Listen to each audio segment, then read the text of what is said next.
May babasahin lang po akong galing po sa Japan, isa sa mga missionary po natin. Amen. Their missionary is Pamintuan and Bethany Baptist Church Missionary Yerevan. 14-year-old prayer answer. When I was still in the Bible college around 2010, my father had long been an employee of a Japanese company located in Yokohama. So my father told us there was chance for our family to immigrate to Japan. Ultimately, my father decided that we would just stay in the Philippines since his company had set up a branch in the country. But I would never forget my prayer back then. I prayed to God that He would use me to start home Bible studies in Japan. 14 years ago, not once did the thought of becoming a missionary pastor cross my mind. I was happy and content to be serving God behind the scenes. But God has His ways of answering our prayers in His own perfect time and His own perfect way.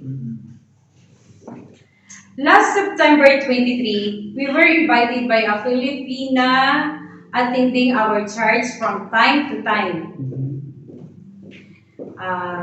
to visit their house for some fellowship and at the same time share the word of God. She is married to a Japanese and they have 2 children. Her husband, Ono-san, has been accompanying her to church for quite some time. Her husband, Ono-san, whether he is saved, now to give further context.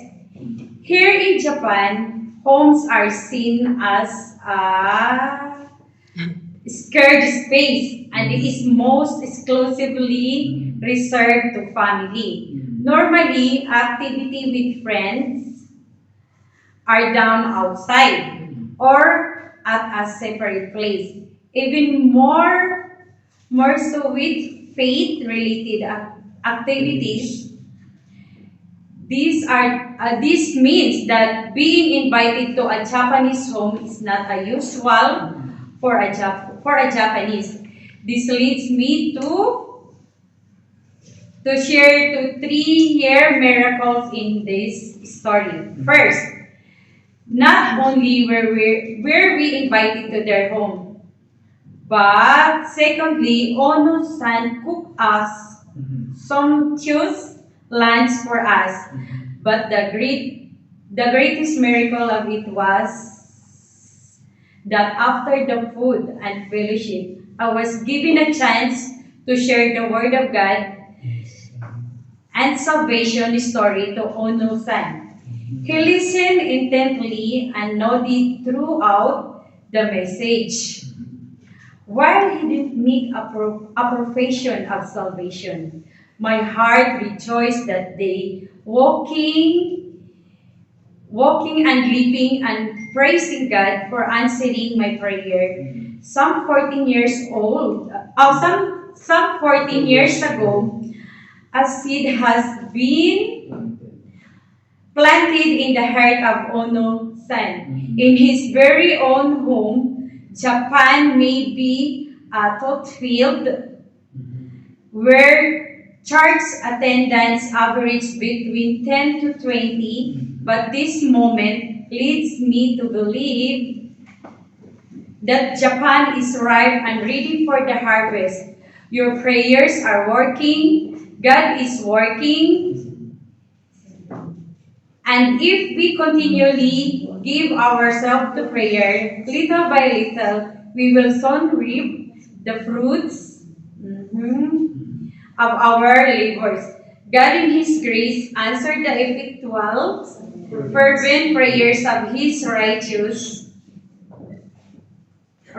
children. Having been here for 5 months, We have learned a lot about the culture of both the Christian and non-Christian Japanese. And while it seems that Japan is unbending in its way, in its way to experience a seemingly impossible thing early in our ministry, it is a great encouragement for us that indeed in due season we shall reap if win not. To God be the glory. Amen.